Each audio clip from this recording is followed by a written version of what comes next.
to all the professors, principals, vice principals, head of departments, faculty members, and my favorite, students, the e-leaders, the young India. My name is Mustansir Mufaddal Mansoor Dahodwala, and I am a small part of a big mission, a mission of enabling student startups. Wait, am I audible? Yeah, that's the most important question these days, actually. So, on behalf of Nava Yuvak entrepreneurs and the other partners of this event, I would like to congratulate each one of you here for coming in. I mean, that's the first step. A lot of you over here, well, I'll share the demographics, come from a lot of different universities, colleges across India. And coming on this one platform is a big thing. It's the first step. So that's my acknowledgements to each of you. And I'm hoping everybody has a good internet on a Saturday evening to join us on this 90 to 120 minutes event where we discuss about innovation. Okay, so the first thing, thank you for coming in. Second thing is acknowledging partners. Now, without whom this could not be possible, right? So the first one is Mumbai MU Ideas, a part of Mumbai University, an era-old university that supports student entrepreneurs, right? So if a university as old as them can pull it off, we can sure do, right? Second is T5 Network. T5 Network is your partner in all matters relating to entrepreneurship, startups, and investing. Now, why mention about them? Who are they? They help you develop, nurture, and strengthen entrepreneurial mindsets amidst young minds and their young people at hearts as yours. You can see some lovely smiles coming in the audience. T5 is also building an entrepreneurial ecosystem and helps in making collaborative networks as well as invest in startups that have a high social impact. Well, I will not say much about Nava Yuvak. I would actually like to call upon Chirag sir, Chirag Dodia, Chirag.co, our Chief Growth Officer, give up an opening remarks for this event. Yeah, thanks Mustan for setting the stage and setting the mood for the evening. And welcome sir and ma'am, Geeta ma'am and Kaustav sir for joining us today. Just to give an idea of what we do at Naviworks, and I mean, most of you have been in touch with our team for a long time to join in for this event and for giving us your time and your attention, which makes a lot of difference to us. We at Naviwork were formed around 8 years ago. I mean, me and 3 or 4 of my friends, including Gaurav, the founder, we wanted to do very little thing. We wanted to help entrepreneurs like us. So even myself, I was 18 years old, starting my own company at the time, and I wanted to get an idea of what the ecosystem can do for us. So at that time, Mumbai itself was not a huge ecosystem for any of the startups, but we wanted to help people like us, students like us. So we formed a small group. It was called Globally Forum back then, right? And after 8 years and working with hundreds of students, so many universities are across the country, and giving us a platform is what we still do now. The core value of Naviwork is only on helping students, helping startups. And the startups are built by students at a very young point of time, and that's what we want to do. So I think today's focus is going to be about how we can help colleges like yourself and your own teams and the startups that are part of your college, do their best.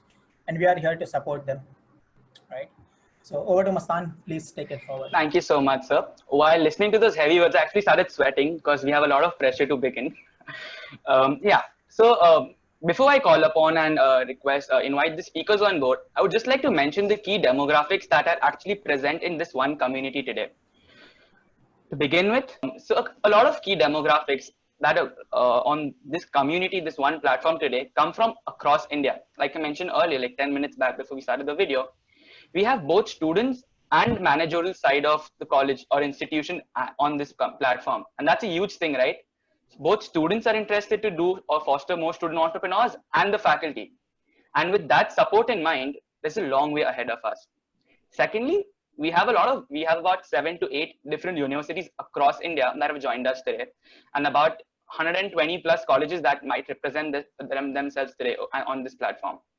Other than that, the most important thing when we talk about, which you're going to talk ahead as well, is collaborations and partnerships. On that note, we have a lot of different communities that are present here, both a college that has a lot, a huge like an experience in mind, and those who have just recently started. On that note, I would like to invite the keynote speakers for the day. The first speaker is Geeta Tolia. Now, respectfully, giving her giving her introduction is a huge task in itself because she's really well known and she's really successful in enabling student startups. So Geeta Tolia ma'am is a startup evangelist. She's a finance specialist and an investor. Wow. She has over 25 years of experience across various organizations and countries, including senior leadership roles at KPMG, Grant Thornton, and CEPAM, serving across different industries and in several countries, including India, Ireland, UK, Europe, and more. She's also a trainer and advisor to various institutions, playing a key role in India's startup ecosystem, working with entrepreneurs. Talking about the next speaker for the day. Kaustav sir, I've heard a lot about you from Gaurav sir, but we have been unable to meet. So greetings from my side. Kaustav sir has spent all of his professional life in startups, incubation, and the entrepreneurship ecosystem with over 24 years of experience. Wow, that's a lot. He has been deeply involved in advising, training, and mentoring entrepreneurs and various organizations within and both outside India. He's involved in businesses in India, UK, Ireland, Russia, Singapore, and Bangladesh. He's also part of the Incubation Center at SPJIMR and IIM Kolkata Innovation Park, working very closely with student entrepreneurs. I would like to again welcome both the speakers for the day. Thank you for giving us your time, and I'm sure the students, faculties, principals, vice principals, and administration staff will really enjoy from this session. Over to you. Thank you, guys. Thank you, Mustan. Thank you very much. Thank you, Chirag. Thank you, Gaurav.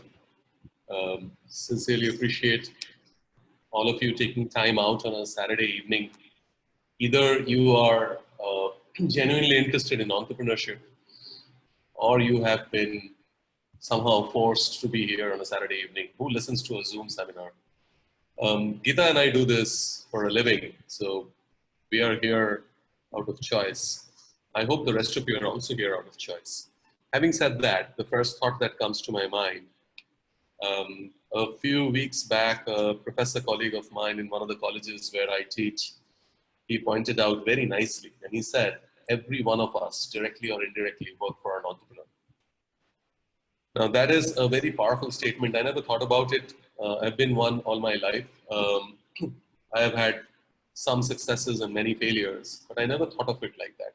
In a weird way, it kind of made sense.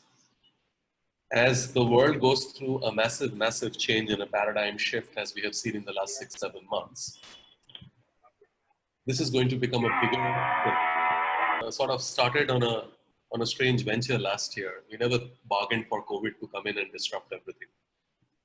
In the course of the last 2 years, I've been an entrepreneur all my life. Geeta has sort of been an entrepreneur at heart all her life. We decided to set up an entrepreneurial venture where we'll invest in various businesses and help entrepreneurial ecosystems to run. Over the course of the last 2 years, we have had a joyride. I have been working with scores of universities and institutions across the country and abroad, and I have closely watched how the ecosystem has changed over the last, say, 10, 15 years. But the last 6 months, I think, have changed everything that we are seeing around us. None of us had planned for this. And what I find very gratifying right now is there seems to be a very strong push from all the governments, whatever their motivations may be, to push entrepreneurship ahead. As the industries around us contract, entrepreneurs, I think, are possibly the only way forward who are going to look at life differently. Because life, the way we saw it, is not going to be the way we had seen earlier. The way we saw life is not necessarily the way our children are going to see now. And you need entrepreneurs to look at life differently, to look at innovation and to look at creativity, and chalk out how the next few months and years are going to be. With that, I am going to start off my little session. How we have been advised to do this is I have about half an hour with you guys. I'm going to talk about primarily entrepreneurial mindset and a little bit about mentoring. Geeta will take over from me. She will be talking about two very crucial aspects, or three. One is government and the role that government plays. Second is the importance of money. And the third is how do you put it all together. These are all very short, shrunk sessions. we'll try and keep both of them around half an hour, 40 minutes max each. And then we're going to get into a quick conversation. I believe Mustan is going to be our moderator. It's something more like a fireside chat. And we'll try and address some of the questions that have been posed over the course of the last couple of weeks. Anytime during the program, if you have any questions that you would like to ask us, please put it on the chat window. At the end of each section, we will try and pick them up. We hope that we will be here with you guys till about 8:30, and we hope to finish on time. Can I have the share access, please? Host access, please.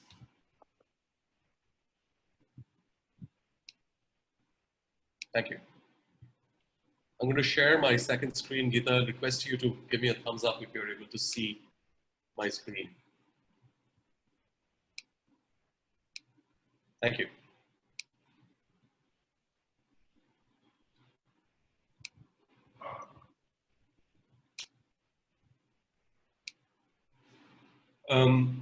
I usually start almost everything with this gentleman. I am a big fan, Ken Robinson. Sir Ken Robinson recently left us. He died. I firmly believe in the world of education and academia, he was one of the most, in the modern days, he was one of the most adventurous and impactful entrepreneurs ever. He was not, quote unquote, the regular businessman, but he was entrepreneurial. And in many ways, he has been my inspiration. I've cut out a little bit of one of his most famous TED Talks. Incidentally, many of you would have seen the TED Talk, I'm sure. It's one of the most viewed TED Talks ever, with, I believe, more than 20 million views. If you have not seen it, please go ahead and see it. You just type Ken Robinson and you will get it immediately. I've cut out a very small section. It's about 2.5 minutes. We're going to begin with that.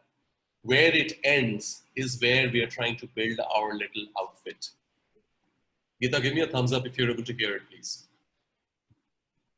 Conference, which are relevant to what I want to talk about. One is the extraordinary evidence of human creativity in all of the presentations that we've had and in all the people here. Just the variety of it and the range of it. The second is that it's put us in a place where we have no idea what's going to happen in terms of the future. No idea how this may play out. I have an interest in education. Actually, what I find is everybody has an interest in education, don't you? I find this very interesting. If you're at a dinner party and you say you work in education, actually you're not often at dinner parties, frankly. If you work in education, you're not asked, you know, and you're never asked back, curiously. That's strikes me. But if you are, and you say to somebody, they say, what do? And you say you work in education, you can see the blood run from their face. They're like, oh my God, you know, why me? It's my one night out all week. But if you ask people about their education, they pin you to the wall. Because it's one of those things that goes deep with people. Am I right? Like religion and money and other things. So I have a big interest in education, and I think we all do. We have a huge vested interest in it, partly because it's education that's meant to take us into this future that we can't grasp. If you think of it, children starting school this year will be retiring in 2065. Nobody has a clue, despite all the expertise that's been on parade for the past 4 days, what the world will look like in 5 years' time. And yet we're meant to be educating them for it. So the unpredictability, I think, is extraordinary. And the third part of this is that we've all agreed, nonetheless, on the really extraordinary capacities that children have, their capacities for innovation. I mean, Serena last night was a marvel, wasn't she? Just seeing what she could do. And she's exceptional, but I think she's not, so to speak, exceptional in the whole of childhood. What you have there is a person of extraordinary dedication who found a talent. And my contention is all kids have tremendous talents and we squander them pretty ruthlessly. So I want to talk about education and I want to talk about creativity. My contention is that creativity now is as important in education as literacy, and we should treat it with the same status.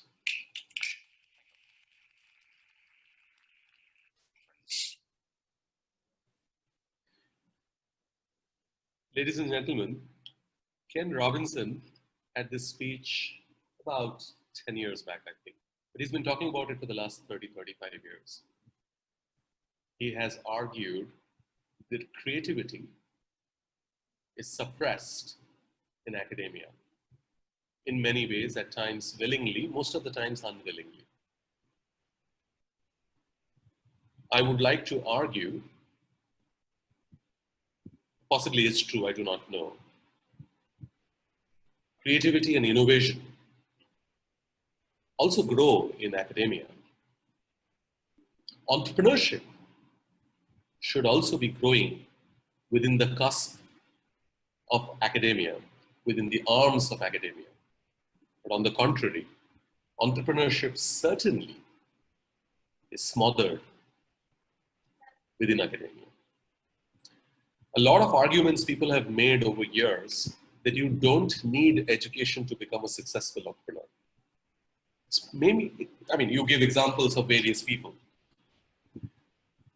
Maybe true, may not be true. I am partly in academia, right? I do believe it's not necessarily correct that academia does not support entrepreneurship. But I do firmly believe that academia does not understand entrepreneurship. And I have my first bone of contention, and I'll be happy to take questions. See, a substantial part of academia is driven by research, which is deeply entrepreneurial. But a substantial part of research is no longer entrepreneurial in nature. When you seek answers, it's possibly a form of research. When you know the answers and you seek the questions thereafter, it may not be so much of a research. A lot of research that goes on all over the world is possibly of not much of use. I'm not getting into that conversation, but I'm getting into a conversation where today we're talking about how do we promote incubation?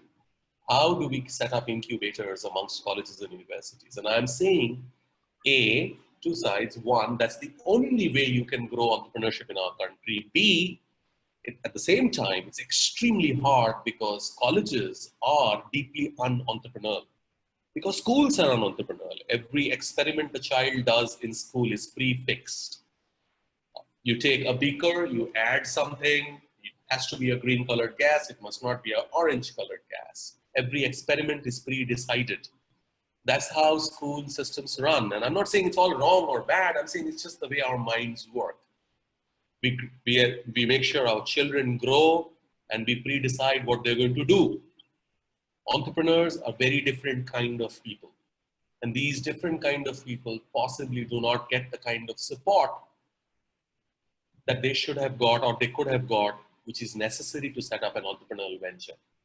With that thought process, we could begin our little session. I have about 15-20 slides. I believe entrepreneurship is a mindset, and I believe it's a way of life. Some questions that popped up. To set up a business, you think about statutory operational aspects, money, government and industry support. Last week, a media company organized an entrepreneurial talk and called me as one of the speakers, panelists, etc. A number of people were asking questions. Sir, can you tell me what government schemes are available? In what areas government schemes are available so that I can plan my entrepreneurial venture? And unfortunately, my response was not something that they possibly wanted to hear. And I told them, you cannot match fix your entrepreneurial venture based on where the government's going to give you money to. Government's job is not to run your business. Government may or may not support you, but your entrepreneurial venture cannot be dependent on that. In many ways, I say the same thing to colleges. Government's job is not necessarily to support incubators. They may push you forward, kickstart you, but that's not their primary role. Government's job is to make policies. Then what do incubators do in colleges? Well, that's what we're trying to find out over here. How do we start? How does one start an entrepreneurial venture? How do you choose? How to grow? kind of incubators. What does an incubator do? Many of you possibly already have incubators. What's your role? What do you really do? How do you measure success? How do you know you have done a good job? How do you know that you have succeeded? And the biggest question of all thereby is then, who are entrepreneurs? What kind of entrepreneurs are you going to build? Instead of telling us or discussing who are entrepreneurs, I would wait for 10 seconds for you to read this.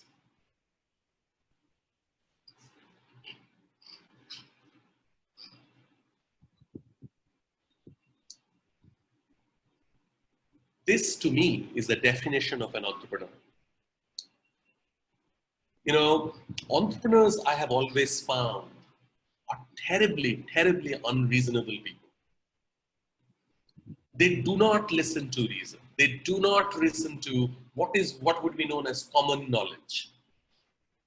Hence, entrepreneurs in the world of economics, for example, are miles apart. Entrepreneurs do not necessarily go with track record or prove, you know, something's happened exactly the same way for the last 50,000 times, so it should be the way it should happen tomorrow. Well, that's not what an entrepreneur would look at. An entrepreneur would see opportunities when the rest of the world will see problems.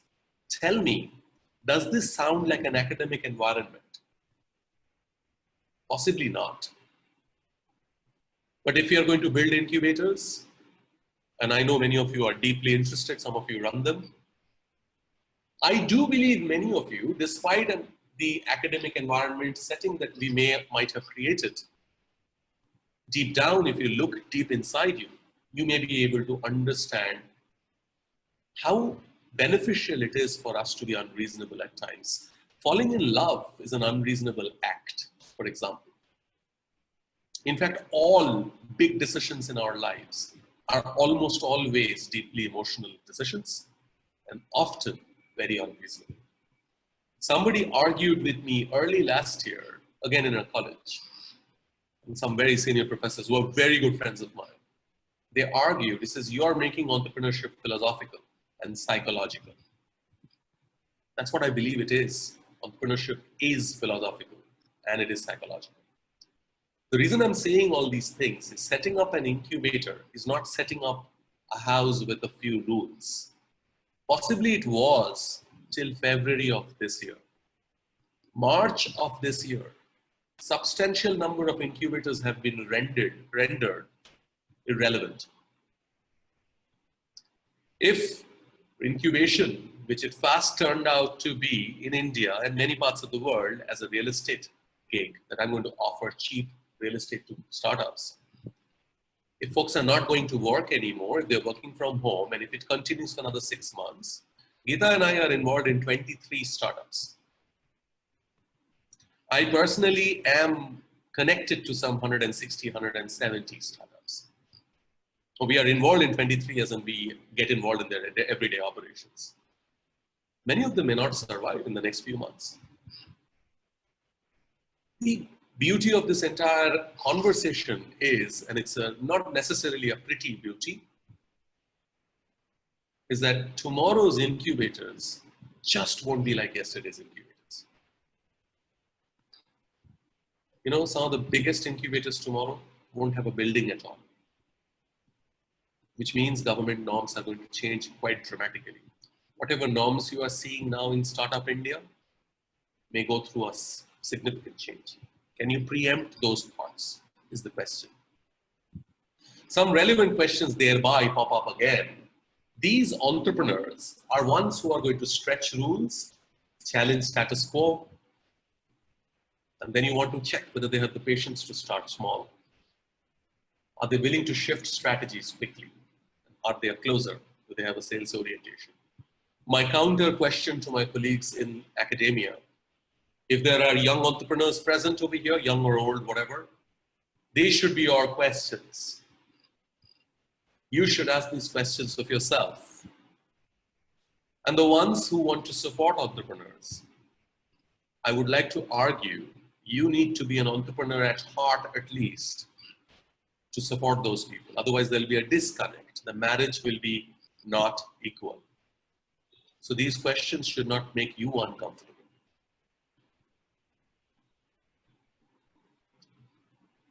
A quick few thoughts that come again to our minds is, who is an entrepreneur? Well, somebody who can learn, some even at will, needs to be highly resilient and with a high tolerance of ambiguity, uncertainty, and risk. I'd argue they would be more generalists than specialists. Look at how there's a paradigm shift. 5, 10 years back, the world was focusing more on specialism. Well, it's true though, but entrepreneurs would rarely be absolute specialists. They could be, but then they would have to surround themselves with people who have more rounded skills. Entrepreneurs need to be passionate, they have to be self-motivated, have high energy levels, and be highly conscious. May lack agreeableness at times, high EQ, SQ, and reasonable IQ. The reason I have this sundry list in front of you is these are the people you will be working with. You, if you're running incubators or setting up incubators, these are the kind of people you will be supporting and helping build businesses. You need to be comfortable with these people. You need to be comfortable with these thought processes. There is absolutely no way for us to know what works in business. It's foolhardy to get a bunch of very successful businessmen and women to come and tell us, sir, what did you do which made you successful? There is no guarantee they will be able to repeat their success. I've spent a significant part of my life thereby researching failures. I'm deeply attracted to failures. I believe there's a lot more to learn in failures than to try and simply ape successes. When we are successful, often we forget to acknowledge many little things which might have worked towards our success. Whereas failures, we're possibly a little more observant about every little thing that did not work. Customer centricity is, I believe, one of the most crucial aspects. If you're going to support an entrepreneur, you need to find out how customer-centric that person is. And I'm thereby questioning you, how customer-centric are you? Because your customer is going to be that entrepreneur. And then, finally, Indians have a big problem with this. We have a high inertia of rest, which is bias for action.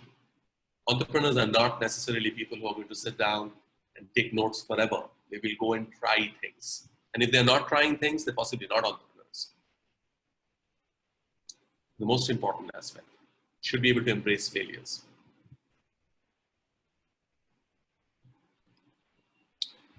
They're deeply curious, they don't settle, and they keep looking. They get up when they fail, they love what they do.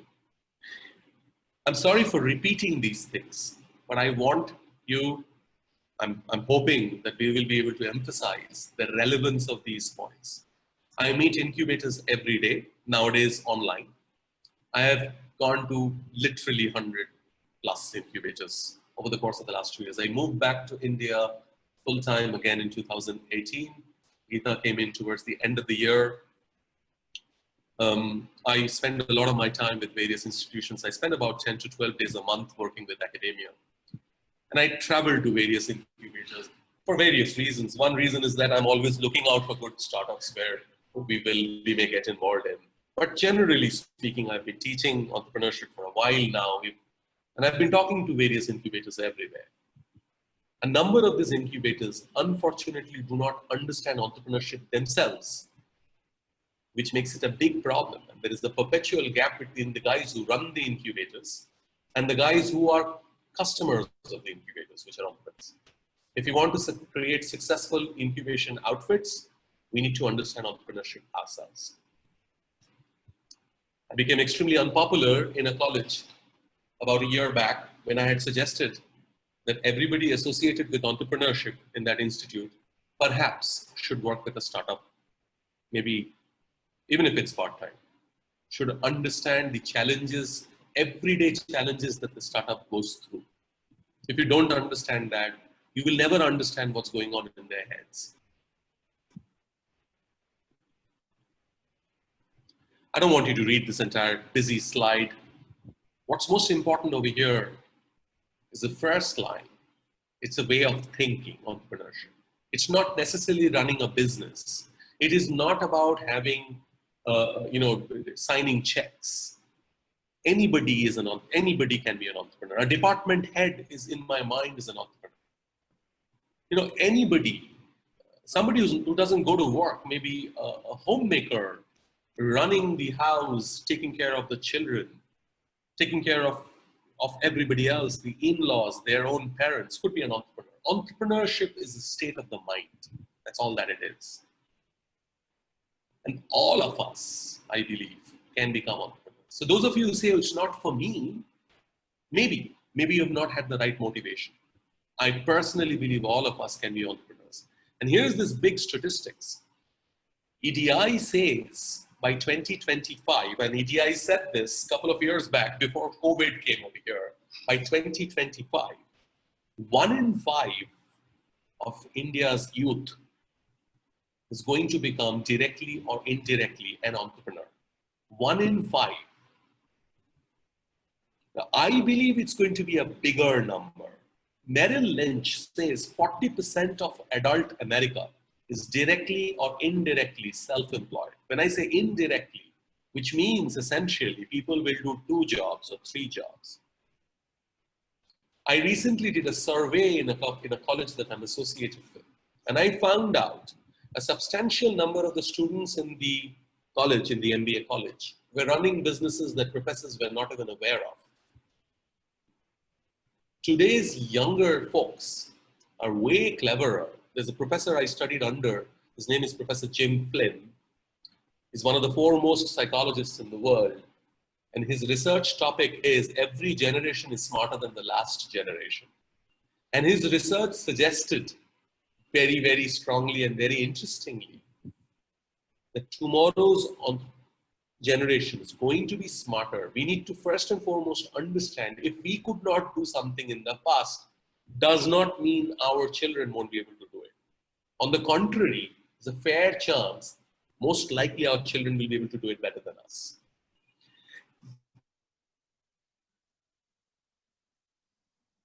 I was talking about a child who's going to start her career now and when will she retire. Let's take more closer examples. My son is a big boy, he's a grown-up boy. My daughter is 8 years old.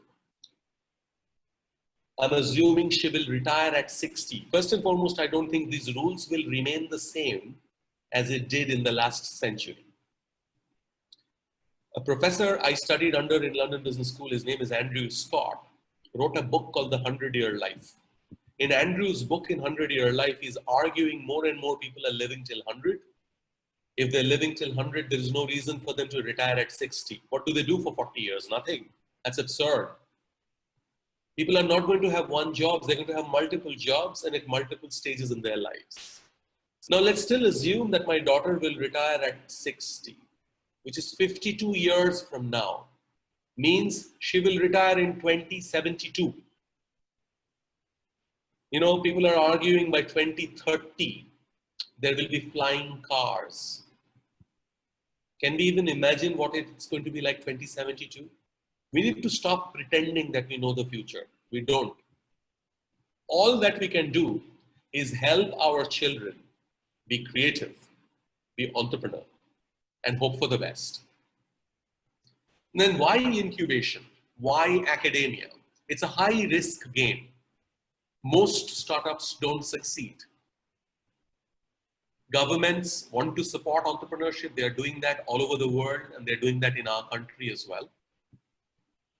Because most startups don't succeed, most large corporations don't want to support entrepreneurship unless it's of direct relevance to them. Corporate innovation centers and intrapreneurship is now a very big thing. But still, honestly speaking, nobody has real motivations to support students. Because most people are not going to get their businesses correct at the first instance. Most people are going to fail. Somebody has to be there to support when they fail. You know, when people ask me what should an incubator do, I tell them, you need to be able to support people fail. Do you have the courage to support people to fail? Of course, not knowingly, but then can you do that? Because your job is not just to build businesses, your job is to strengthen the mindset of that entrepreneur. Maybe with your work, that entrepreneur may not succeed then, but the entrepreneur will succeed 20 years later. I started my first business when I was in class 7. It was a books business. My partner was a guy called Aman Arora. He still stays in Thane. I used to live in Thane then. And I still remember vividly, I was the book supplier and he was the businessman. At the end of about a month, I realized I had lost about 300 books. I was devastated. My parents were very upset with me. We were all very upset with each other. But thankfully, I was not talked out of it. My first really big business was in 1998-99 when I came back to the country. I went abroad after that. And I started a technology company. And I grew very rapidly and I became a fairly large size company, but I fell even faster. And I now realize why I failed. I failed is because I did not know how to do business. I did not know how to read a balance sheet. And I failed because of that. I wish I was part of an incubator. I wish I was part of an ecosystem which will give me the basic knowledge and the support systems, which will tell me when I'm going wrong. I was my own HR head and finance. There are 200 people working with me. I believe for incubation to succeed, it has to be academia. There is no other way. But at the same time, it's a weird marriage because academia and themselves are so un-entrepreneurial. I don't know how that chasm will be bridged, but that chasm has to be bridged. The government's trying again, right? They're trying to build something called innovation metrics now to measure colleges. I don't know whether it'll succeed or not. They're trying whatever they're trying. But honestly speaking, we need to first and foremost appreciate that we need to become entrepreneurial. We need to embrace the entrepreneurial traits. I'm going to go a little quicker. We know there are 400, possibly 500 plus incubators in the country, right? See, this little friendly little thing was given to us by the, I don't know, Donald Trump would like to believe it was given to us by the Chinese gods. Our own friendly little virus from Wuhan came and completely changed the world. The fact of the matter is, these numbers could be wrong. I suspect these numbers are bigger. The fact of the matter is, 400 million jobs were lost in Q2, according to ILO. I mean, that's preposterous. It's a number it's even impossible to perceive. I believe it's more. The fact of the matter is, a huge number of large to small companies are going to fold. One of my cousin's sister used to run a small little beauty parlor in Calcutta. She just put up a post on Facebook yesterday. She had to shut it down. But she's going to be fine. She's upper middle class. A substantial number of our people are going to struggle. What's going to happen? You know, we can get scared or we can decide not to get scared. The fourth fact of the matter is when people are pushed to the walls, necessity is the mother of invention, we usually bounce back. We have been around for 10,000 years. We're not going to vanish because of this. We are going to bounce back. What's clear is adaptation, survival, creativity, innovation are the only ways forward. So if you were not entrepreneurial in your college in the past, time to change.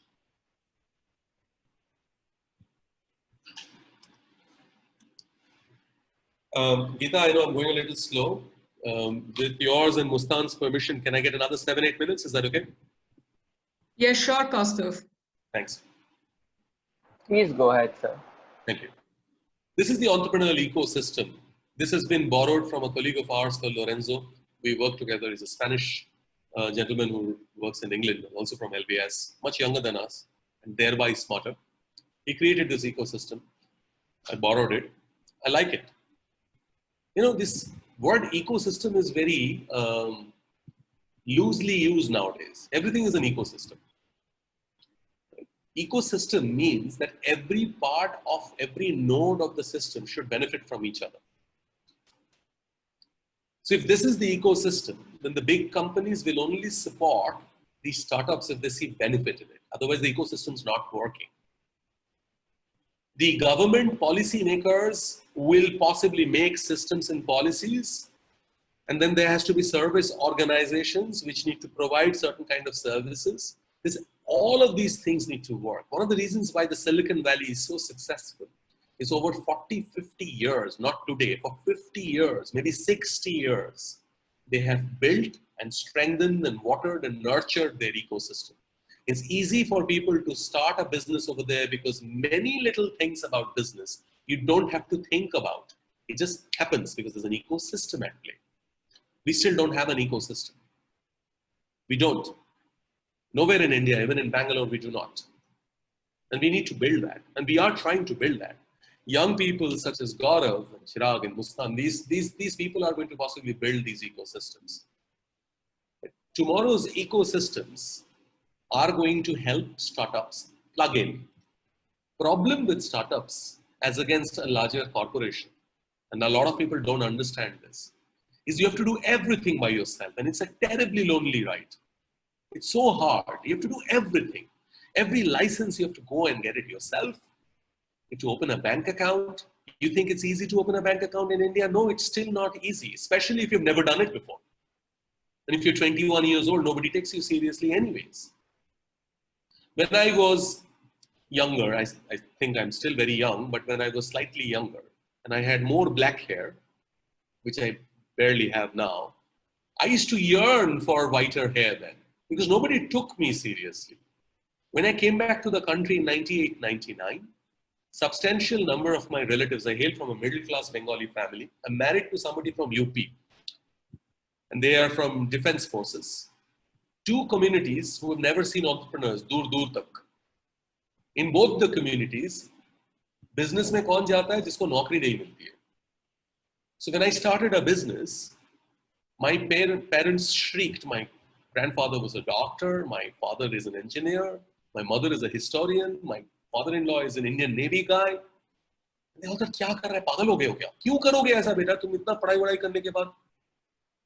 And that is the culture India was, say, even 24, 25 years back. That's changed now. Entrepreneurship is now a romantic word. It's cool. Right? Luckily, my marriage was fixed. इसलिए मेरी शादी हुई नहीं तो मेरी शादी भी नहीं दिया जाता. That world has changed now. But the ecosystem is yet to be made.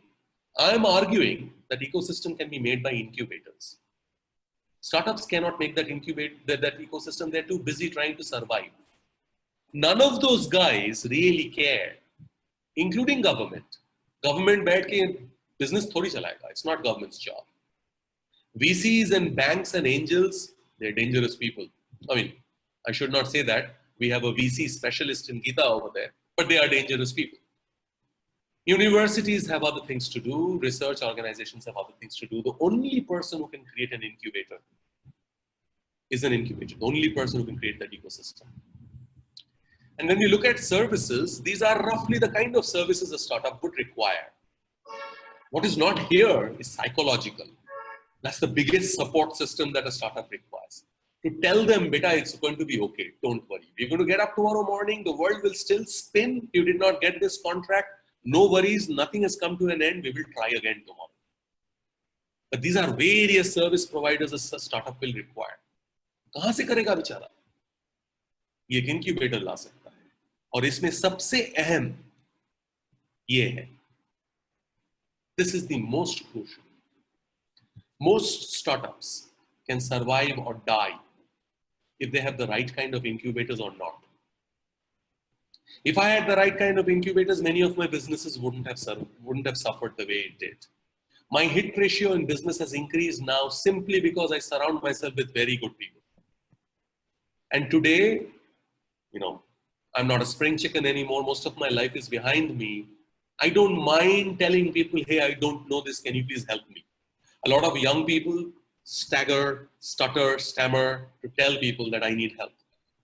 That's where an incubator is required. It's a safe place for an entrepreneur to go and say, sir, ma'am, I need help. And you should be able to say, no worries, I'm going to support you. I don't have time to go through this. Unfortunately, I wish I did, but maybe some other time. Big questions would be, why do we need mentors? Who can be mentors? What does a mentor do? or not do? How do you set up a mentor's network? Are there existing networks that you can plug into? Big question. What is in it for a mentor? A lot of people, I get 10 pitches a day, out of which all 10 of them, or at least 8 of them, are saying that I need money, which is fine. At least 5 or 6 of them would say, sir, would you become my mentor? It's flattering. They believe that I have something to offer. And maybe I do. Maybe I don't. But the problem is, why should I? And I ask this question. It makes me very uncomfortable. It makes a very uncomfortable conversation. At times, I want to do it because I want to do it. I need no reason. I need no money. It's a good social cause. I want to do it. At times, I may want to do it because I see business in it. At times, I want to do it because it's gratifying. Bottom line is that we need to figure out why mentors will do what they need to do. And that's incubator's job. You know, I'm sorry, I'm going too fast, but I'm done. We have a massive responsibility now. You and me, the ones who are setting up incubators. We have to build entrepreneurial spirit. We have to get clarity. Every business largely needs clarity. If you cannot give them or help them build clarity, they're not in business. It's not about the product. It's not about the service. It's not about the perpetual argument that ideas ज़्यादा important है कि execution ज़्यादा important है. It's about clarity. Clarity नहीं है तो idea गलत है और clarity नहीं है तो execution ज़रूर गलत होने ही वाला है. And that's an incubator's job. We have to help them remember the big picture so that they don't get caught up with the little things. But if they forget the little things, then they'll never be able to build a business. I know we have to help them build connections, networks, bridges. But the most important thing an incubator needs to do is give them hope and encourage them. For that, you need to be prepared for failures yourself. Those of you who have got any background in economics will immediately understand this U-shape and V-shape recovery.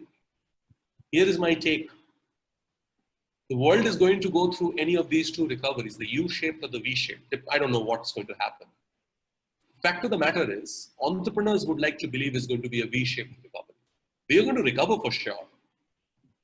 And an entrepreneurial nation will recover faster. I suppose in many ways, the Prime Minister is trying to say that. In many ways, every state would want to say that because nobody's creating new jobs right now. It's very hard. It's up to you to decide how you are going to grow. And it's up to you to decide how you're going to encourage your startups to grow.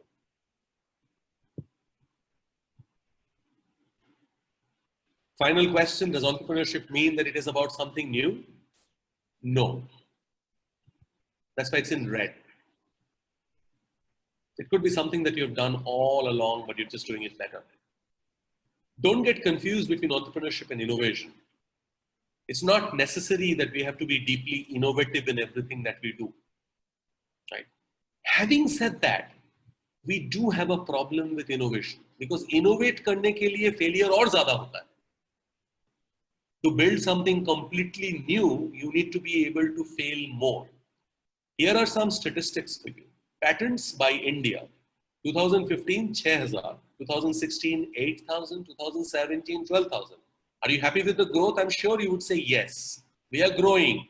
2018, we filed 50,000 applications. We are growing. We are doing very well as a nation. Here are some other statistics. South Korea, 210,000. Japan, 313,000. USA, 600,000 patents.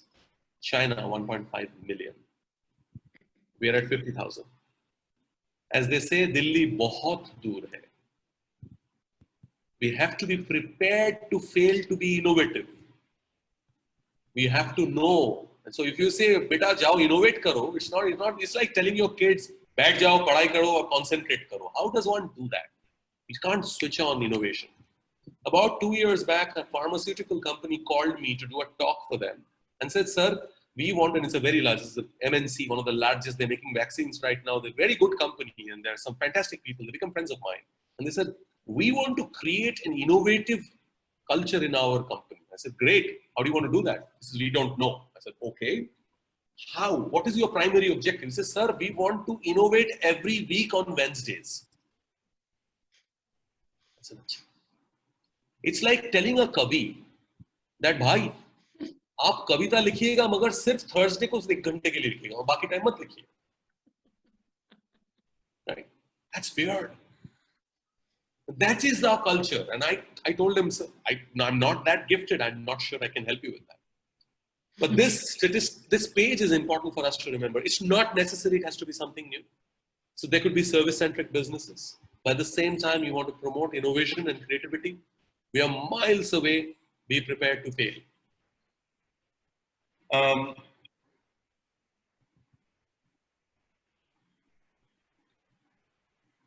I'm going to finish with this. How will we make use of today? The entrepreneur's journey is very much like those 2 pilots over there. And if you're going to support entrepreneurs, if you truly wish to support entrepreneurs, you need to be like those pilots yourself. Mustan, I'm so sorry. If I ever meet you, I'm sure I'm going to meet you soon. I'm going to buy you a cup of coffee for taking a lot of extra time. Pardon me, please. Thank you so much.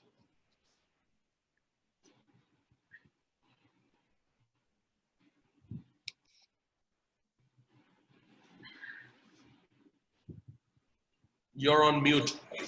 Lovely. I keep forgetting that. That's awesome.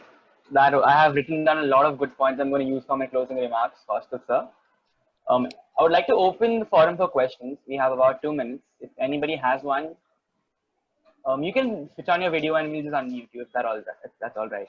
I would really request people to switch on your videos. You know, this Yes. Zoom thing is so impersonal.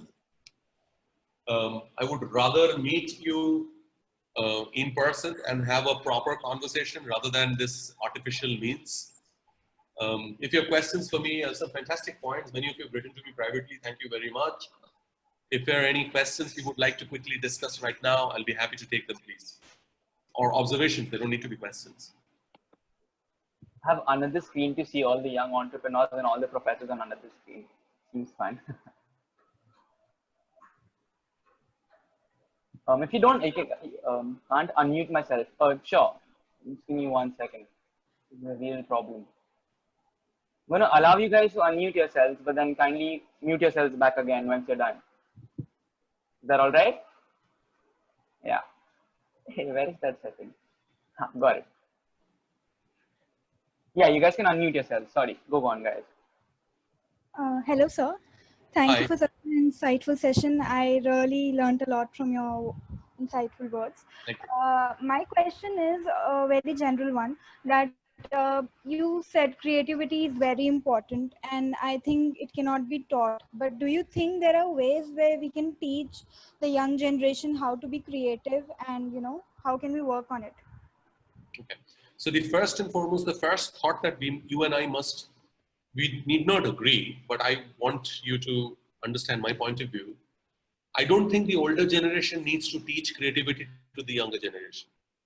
I think the older generation needs to learn creativity from the younger generation. I think the older generation systematically take away creativity from the younger generation. And this is not me, right? Einstein said this a long time back and many other people have been saying this non-stop. Now, having said that, that's not to say that all older generation people, including me, we are all villains. One cannot be perpetually creative because, you know, business is not in creativity. Business is making what you have already created again and again and selling it. So you don't make money in making something for the first time. If you have read Peter Thiel's book on 0 to 1, which is a phenomenal book and I wholeheartedly recommend that. He's an extremely smart man. You should read everything that he writes. He says, entrepreneurs are the 0 to 1 guys, right? But the business is in 1 to 2, 2 to 3, 3 to infinity. And our MBA schools teach us 1 and upwards. 0 to 1, MBA schools hardly teach. But there are ways and means one can foster and encourage creativity. Design thinking is one area which we are talking about now a lot. And there's a lot to learn in the world of design thinking.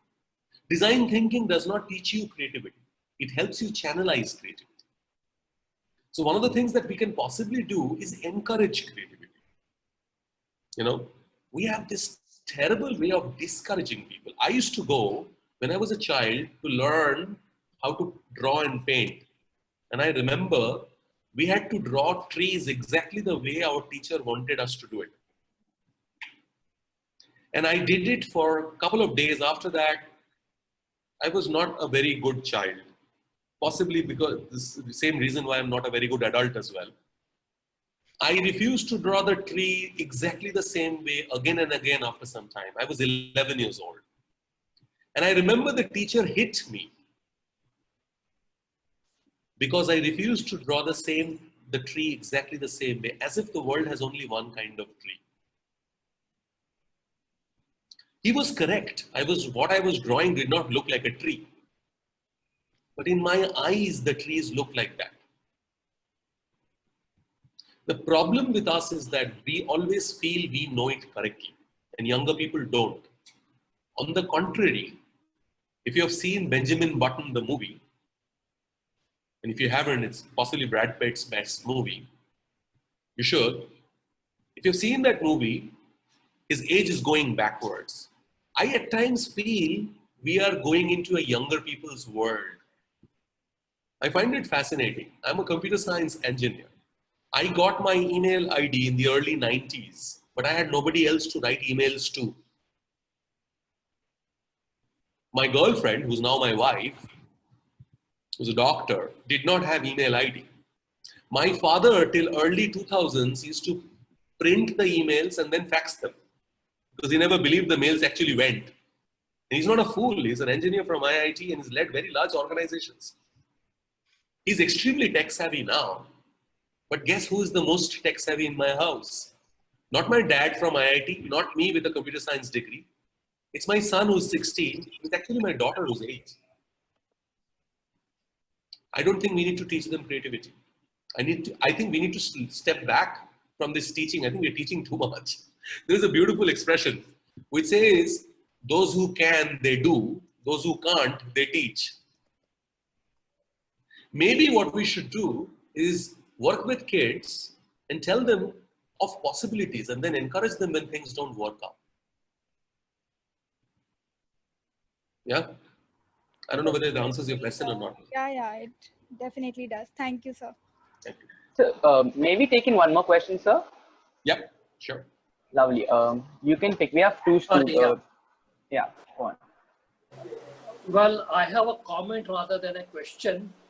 You started with a statement that everybody is entrepreneur, and I fully agree with that. Oh. And there is a reason for that. It is in our genes.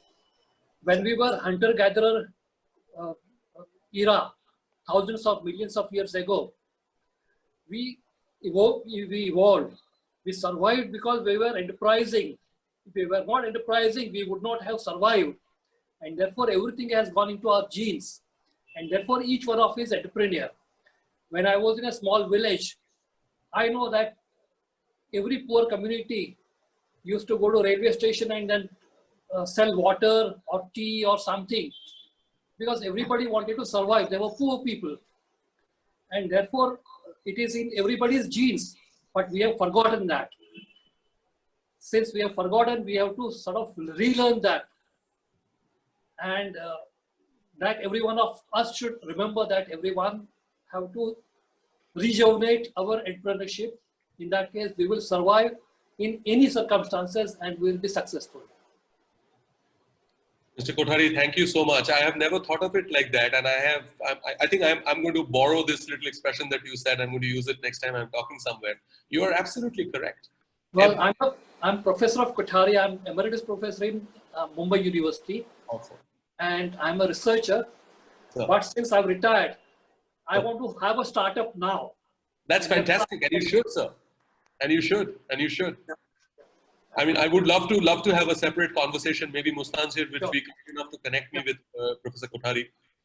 Thank you for saying what you said. I firmly believe every single one of us, and I've argued with this with so many people.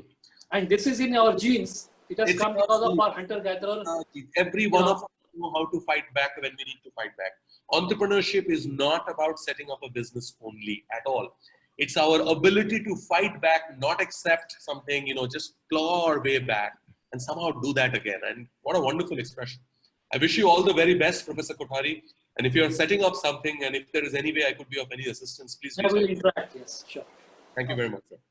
Thank you so much for your kind words, both of you, sir. That brings us to the end of the first session. Thank you, Kaustav, sir. Those